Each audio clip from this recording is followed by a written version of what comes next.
Okay, screen पर आपको कल हमने जो है लेक्चर जहाँ तक हमने पढ़ाया था वो था एटमॉस्फेरिक प्रेशर। आज हम स्टार्ट कर रहे हैं demonstration of atmospheric pressure collapsing can experiment. Atmospheric pressure जो है वो किस तरह अप्लाई होता है और उसकी क्या कंडीशन होंगी अप्लाई होने के बाद, तो वो हम पढ़ने जा रहे हैं। Collapsing can experiment, the effect of atmospheric pressure can be demonstrated.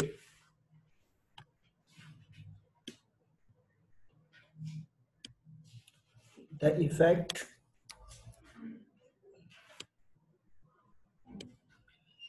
of atmospheric pressure can be demonstrated by evacuating a tin using a vacuum pump. अब आप जो है वो एटमॉस्फेरिक प्रेशर को क्या कर रहे हैं, डेमोन्स्ट्रेट कर रहे हैं, अप्लाई करने जा रहे हैं। किस तरह अप्लाई करने जा रहे हैं कि आप जो है वो वैक्यूम पंप से, जैसे मिसाल के तौर पर ये आपने जो है वो वैक्यूम पंप सेट किया, सही। इस वैक्यूम पंप की मदद से आपने इसका अंदर की एयर को क्या कर दिया है, बाहर निकाल दिया है।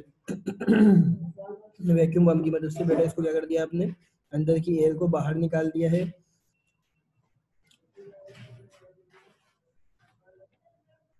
If before the air is pumped out, the pressure inside the tin is equal.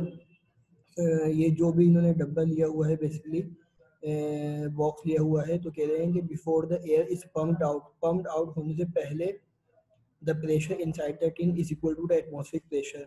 जो टिन के अंदर प्रेशर था, यानी इस बॉक्स के जो अंदर प्रेशर था, वो बाहर के एटमॉस्फेरिक प्रेशर से क्या था, बराबर था।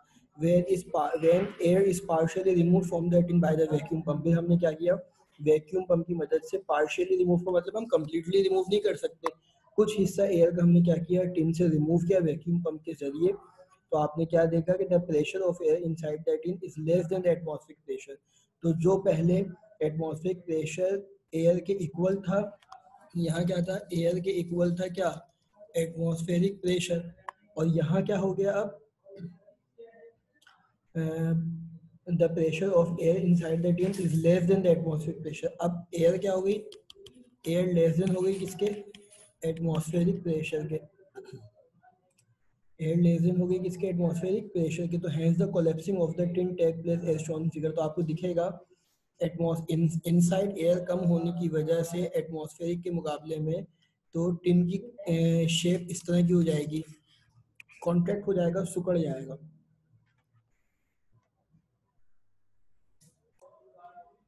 मेजबर्ग हेमीस्फीयर एक्सपेरिमेंट इन्होंने किया, और इन्होंने इस इंस्ट्रूमेंट को यूज किया। मेजबर्ग हेमीस्फीयर एक्सपेरिमेंट जो है वो, ये हेमीस्फीयर, मेजबर्ग हेमीस्फीयर कहलाता है ये। The very existence of atmospheric pressure was first demonstrated by a German scientist von Zolliger. Von Zolliger नामी साइंटिस्ट जो कि जर्मन से रिलेट करता था। वॉन जोलिकर नामी साइंटिस्ट ने पहली मरतबा जो है वो एटमॉस्फेरिक प्रेशर को इस एक्सपेरिमेंट, मेजबर्ग हेमीस्फीयर एक्सपेरिमेंट के थ्रू डिस्कस किया। His experiment is horizontally known as, ये एक्सपेरिमेंट क्योंकि हॉरिजॉन्टल कंडीशन पे था तो हॉरिजॉन्टली किस तरीके से जाना जाता था, Magdeburg hemisphere experiment, because it was perform first in the city of Magdeburg Germany. Germany के अंदर एक सिटी, एक शहर है, जिस तरह पाकिस्तान में एक सिटी है कराची, इस तरीके से जर्मन के अंदर एक सिटी है जिसका नाम मैजबर्ग है। इसलिए जर्मनी में एक्सपेरिमेंट हुआ था, उसी सिटी में हुआ था, तो उसी सिटी के नाम से साइंटिस्ट ने जो इसका नाम रखा मैजबर्ग। ही टूक टू होलो मेटालिक स्फीयर, उस शख्स ने कितने मेटालिक स्फीयर लिए, 2 मेटालिक स्फीयर लिए, जैसा कि आपको डायग्राम में दिख रहा है, नंबर 1 और नंबर 2। ये 2 उसने जो है वो मेटालिक स्फीयर लिए, और ये क्या थे, होलो थे। होलो का मतलब क्या है, अंदर स्पेस थी, यानी कि अगर मैं एक डायग्राम बनाऊं, ये स्फीयर है, सही है, तो ये होलो कहलाएगा। क्यों, क्योंकि इसके अंदर की स्पेस है। ये एक डायग्राम बनाऊं, ये क्या कहलाएगा, होलो कहलाएगा, इसके अंदर क्या है, स्पेस है। Yes, his experiment is horizontally known as Maisberg hemisphere experiment because it was performed first in the city of Maisberg in Germany. He took two hollow metallic hemisphere. The hemisphere were placed in contact. जब hemisphere को क्या किया, आपस में करीब लाना शुरू किया, इसको इसके करीब लाए, इसको इसके करीब लाए, और ये भी जो है जब वो करीब आना शुरू हुआ, अभी मैं इसकी प्रैक्टिकल एग्जांपल भी दूंगा आपको। तो the air inside the hemisphere was pumped out by a vacuum pump. जब इनको बिल्कुल क्लोज लेके आ गए और इनके अंदर से अब लास्ट बात है, जब इन दोनों को क्लोज लाएंगे तो ये देखेंगे स्फीयर की फॉर्म बन जाएगी। जब स्फीयर की फॉर्म बनेगी तो अंदर से वैक्यूम पंप की मदद से हमने एयर को क्या कर दिया, आउटसाइड कर दिया, एयर को क्या कर दिया है, आउटसाइड कर दिया है। So the air inside is the hemisphere was pumped out by a vacuum pump after the partial removal of the air from inside the hemisphere. आपको पता है 100% एयर थोड़ी वैक्यूम पंप से बाहर आएगी, पार्शियल आएगी, कुछ ना कुछ हिस्सा आएगा। तो it was almost impossible to split them by pulling them apart. तो हमने ये देखा जब अंदर की एयर को बिल्कुल बाहर निकाल दिया तो हमने जिस जिस जिस आसानी से हमने इसको करीब लेके आए थे उस आसानी से हमें बाहर इसको लेकर नहीं जाया जा रहा। तो इसका मतलब ये हो गया कि कंडीशन क्या बन रही है कि अंदर की एयर एटमॉस्फेरिक प्रेशर से क्या हो गई है, लेस हो गई है। अंदर की एयर एटमॉस्फेरिक प्रेशर से जब तक इक्वल थी तो आपको करीब लाना भी आसान था और दूर लेकर जाना भी आसान था। अब अंदर की एयर आपने पार्शियली रिमूव करी है तो अब वो एटमॉस्फेरिक प्रेशर से लेस हो गई है, जिसकी वजह से वो उसका कांटेक्ट बहुत स्ट्रॉन्ग बन गया है और वो अलग नहीं हो पा रहे। तो देखें इसका इन्होंने क्या दिया है एग्जाम्पल के it was almost impossible to separate them by pulling them apart. It is due to the fact that the pressure exerted by the atmosphere on the outer wall of the hemisphere is much greater than the pressure exerted by the air left inside the hemisphere. क्योंकि outer की condition पे तो atmospheric pressure बहुत ज्यादा strong लग रही है, जबकि अंदर एयर जो है वो क्या हो गई है, कम हो गई है, इसलिए बाहर के प्रेशर ज्यादा है जिसकी वजह से वो कांटेक्ट में है और उनको सेपरेट करना थोड़ा सा इम्पॉसिबल हो गया है। In the original experiment with perfect vacuum inside the hemisphere, even 16 horses 8 on each side could not separate the hemisphere। और इसका जो ओरिजिनल एक्सपेरिमेंट किया गया था जिसके अंदर जो है वो यानी कि यहाँ से 8 घोड़े लगा दिए गए और यहाँ से जो है वो 8 घोड़े लगा दिए गए, तब भी जो है वो इन दोनों को अलग करना इतना आसान नहीं हो पाया।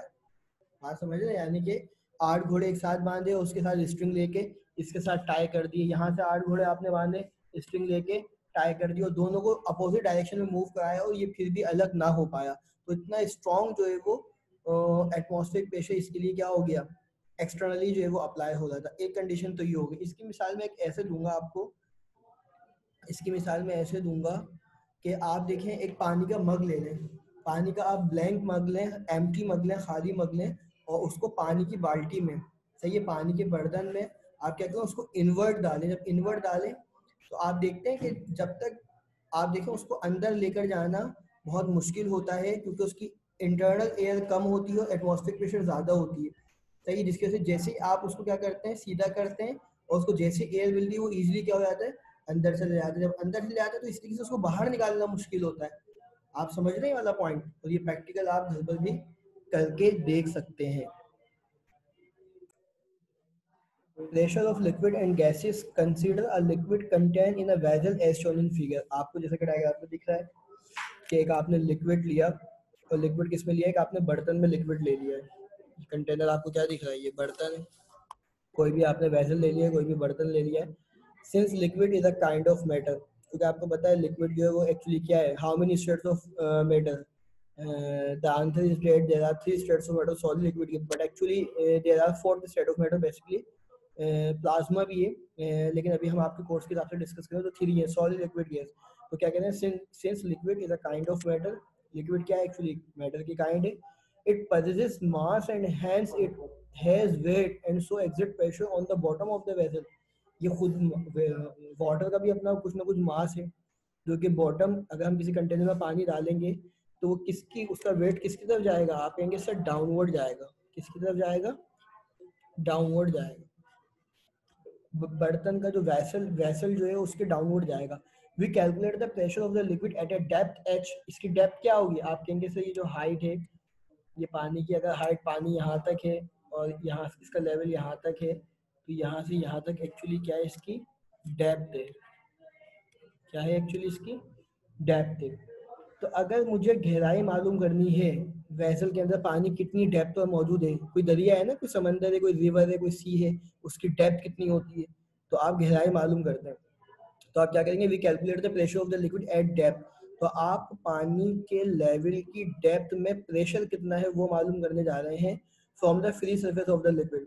फॉर दिस पर्पस, इस मकसद के लिए, we imagine a horizontal circle of area A at this depth as shown in. तो हमने क्या कर लिया, एक हमने जो है वो इमेजिन कर लिया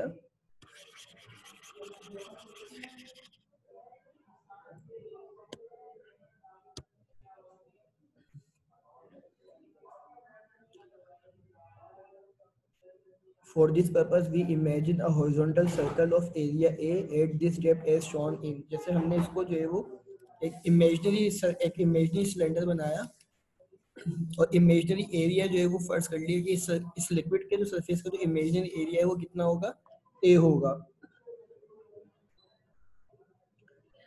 The pressure exerted on this circle is due to weight of the liquid contained in a right circular cylinder of height h. तो अब आप देख रहे हैं कि बेसिकली ये जो एरिया है,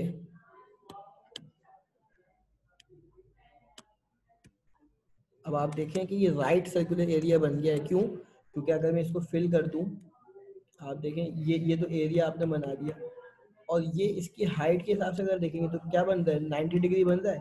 इस तरीके से ये एक ट्राइंगल अगर एंगल बनाता है 90 डिग्री तो आप कहते हैं राइट एंगल ट्राइंगल. तो इसी को इन्होंने right circular cylinder of height H कहा. क्या कहा? Right circular cylinder of height H end of area of cross section A. और इसका जो एरिया बोला, इसका जो इन्होंने ये क्या बोला, सरफेस एरिया, इसको नाम दे दिया ए का. We first find the volume of the liquid in this imaginary cylinder. सबसे पहले हम इसका वॉल्यूम निकालेंगे. अब तमाम स्टूडेंट बताएंगे कि वॉल्यूम का जो फॉर्मूला होता है लेंथ, ब्रेथ और हाइट. यही होता है ना वॉल्यूम का फॉर्मूला, लेंथ, ब्रेथ और हाइट. तो आपको पता है कि जब दो डायमीटर एरिया का फॉर्मूला क्या होता है, लेंथ और ब्रेथ होता है. तो इस कंडीशन पे लेंथ और ब्रेथ की जगह मैं क्या यूज कर सकता हूँ, एरिया और ये एच. तो देखें ये फॉर्मूला बन गया V is equal to A H. V is equal to A H. अब हमें प्रेशर मालूम करना है बच्चों. तो बेटा प्रेशर की डेफिनेशन क्या है? What is the definition of pressure? Yes, the answer is rate force per unit area. It is said to be pressure. अगर किसी सरफेस के ऊपर फोर्स अप्लाई की जा रही है और इसका कुछ ना कुछ एरिया भी है तो हम कहेंगे ये F अपॉन ए क्या बन जाएगा, प्रेशर बन जाएगा. तो देखें P बराबर होगा किसके, P बराबर होगा किसके, F अपॉन ए के. और आपको वेट की डेफिनेशन पता है कि weight is the force with which earth attract a body toward its centre. अब पानी क्योंकि इस कंटेनर की सरफेस के नीचे आ रहा है तो इसकी फोर्स एक्चुअली किस में कन्वर्ट हो जाएगी, वेट में कन्वर्ट हो जाएगी. तो इसकी जगह क्या आ जाएगा, F की जगह क्या आ जाएगा, आप कहेंगे सर W आ जाएगा. सही है, W आ जाएगा. आपको ये बात पता है. अब हम ये जानते हैं कि वेट किसके बराबर होता है. आप कहेंगे सर वेट mg के बराबर होता है. किसके बराबर होता है भाई, mg के. अब मुझे एक बात बताएं तमाम स्टूडेंट कि अगर मेरे पास डेंसिटी का फॉर्मूला क्या है, मास अपॉन वॉल्यूम है. डेंसिटी का फॉर्मूला क्या है, शाबाश, mass upon volume. Volume divide हो रहा है, इधर आके क्या हो जाएगा, मल्टीप्लाई हो जाएगा. तो मेरे पास m निकल आएगा, m की वैल्यू फाइंड हो जाएगी. v मैं ऑलरेडी निकाल चुका हूँ, v किसके बराबर है, ए एच के. तो अब यहाँ रख देंगे ए एच आ जाएगा. तो m की जगह मैं क्या रख सकता हूँ, ए एच रख सकता हूँ. तो आप देखें m की जगह क्या आ जाएगा, ए H ji row A H आएगा ना. m की जगह rho A H G upon area as it is चल रहा है आपके पास, एरिया एज इट इज चल रहा है. तो अब आप देखेंगे ए से ए क्या होगा, कैंसिल होगा. तो प्रेशर का फॉर्मूला क्या बन जाएगा, रो जी एच. ये जी प्रिंटिंग मिस्टेक है, बस ये वाला है, ए से ए कैंसिल होगा. तो देखें क्या यही फॉर्म आ गई जो मैंने अभी आपको यहाँ समझाई. द अबव इक्वेशन, इस इक्वेशन को अब एनालाइज करने जा रहे हैं. The above equation shows that the pressure is directly proportional to the density of the liquid. ये प्रेशर इसके क्या है, डायरेक्टली प्रोपोर्शनल है. जितना ज़्यादा जो है वो आप देखें लिक्विड का डेंसिटी होगा उतना ज़्यादा प्रेशर बढ़ जाएगा. जितना कम लिक्विड का डेंसिटी होगा उतना कम प्रेशर होगा. And depth H measure from the free surface of the liquid for a given. और डेप्थ के भी यानी कि हाइट के भी, एच के डेप्थ के भी जो है वो क्या है, डायरेक्टली है. For a given liquid, the variation of pressure with depth is shown in the figure. The pressure of water at spot A, B, C are shown. They are fitted at different depth H1, H2 and H3 respectively. तो देखें इन्होंने different depth दी हुई. एक ये depth है, एक ये depth है और एक ये डेप्थ है. तो जितना आप डेप्थ में जाएंगे उसके हिसाब से उन्होंने डिफरेंट स्पॉट दी हुई. Spot A water shoot out from the spot with least force as the pressure is low due to the shallow depth. मतलब जितना ज्यादा आप डेप्थ में जाएंगे, जितनी डेप्थ बढ़ रही है उतना प्रेशर भी बढ़ रहा है, जितनी डेप्थ कम होगी उतना प्रेशर भी कम होगा. उसका एक रफ ग्राफ इन्होंने जो है वो प्लॉट करके दिखा दिया है.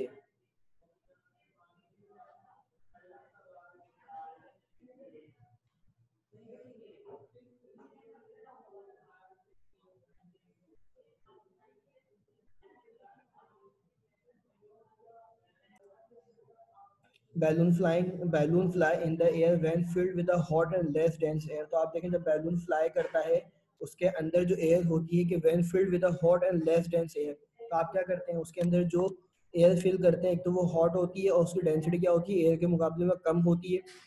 तो जिस तरह अभी हमने पढ़ा कि अगर एयर अंदर जो है उसकी डेंसिटी कम हो, एटमॉस्फेरिक प्रेशर ज़्यादा हो, तो when a hot and less dense air is filled in it, जब आप क्या करते हैं जब गर्म और लेस डेंस एयर फिल कर देते हैं उस बैलून में, तो the denser and cold air apply the bind force.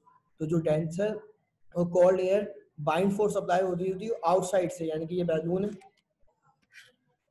ये बैलून है, सही है। अब अंदर जो है वो हॉट एयर है और लेस डेंस एयर है, लेकिन बाहर से जो बाइंड फोर्स अप्लाई हो रही है वो कोल्ड है, सही है। तो बाइंड फोर्स क्या है, ये इसको अब ये बैलून कहाँ जाएगा, ऊपर की तरफ जाएगा, equal to the air displace by the balloon. फिर बैलून क्या होता है ऊपर की तरफ डिस्प्लेस होना शुरू हो जाता है, so the balloon start floating. तो एक पॉइंट पर जाके वो क्या करना शुरू कर देता है, फ्लोट करना शुरू कर देता है, उसी पॉइंट पे स्टे करके आगे मूव होना शुरू हो जाता है।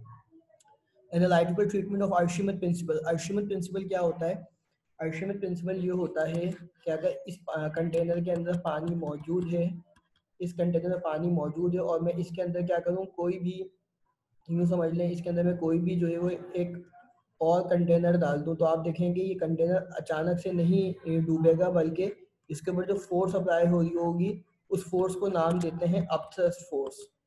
कौन सी फोर्स होती है, अपथ्रस्ट फोर्स होती है, जिसको हम कहते हैं उछाल की कुव्वत, जिसको हम क्या कहते हैं, उछाल की कुव्वत। तो देखें आप अक्सर देखें अगर कोई बोट है, अगर कोई कश्ती है, तो उसकी डिजाइनिंग इस तरह होती है कि अपथ्रस्ट फोर्स मुकम्मल उसके ऊपर अप्लाई होती रहे, और जब वो होती तो ये कश्ती क्या करती है, फ्लोट कर रही होती है, स्टे की हुई होती है, तैर रही होती है। Analytical treatment of Archimedes principal.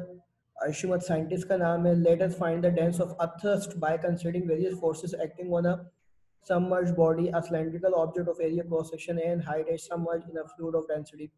तो इन्होंने देखें जो ये डायग्राम बनाई है, आपको जो दिख रही है ये डायग्राम,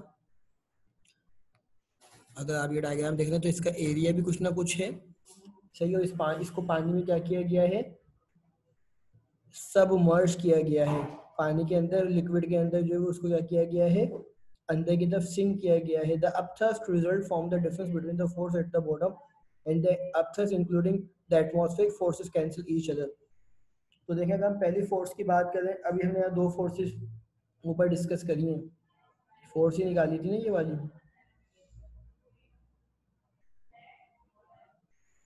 मैं अगर आपको भी दिखाऊं कि हमने फोर्स जो कैलकुलेट की है,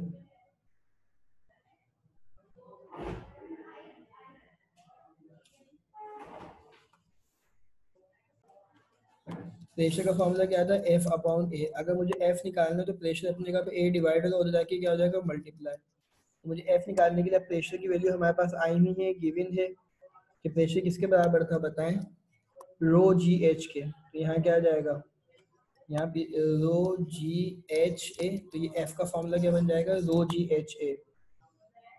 तो यहाँ देखें ये बन गया है, रो ये आ गया है, जी ये आ गया है, एच ये आ गया है और ए ये आ गया है, सही है। तो पहली फोर्स जो है वो रो जी एच ए है, और दूसरी फोर्स जो है वो पहले को हमने H1 का नाम दिया, दूसरे को हमने H2 का नाम दिया। और ये जो PA है ये बेसिकली यूनिट है, where pass PA is the atmospheric pressure on the surface of liquid.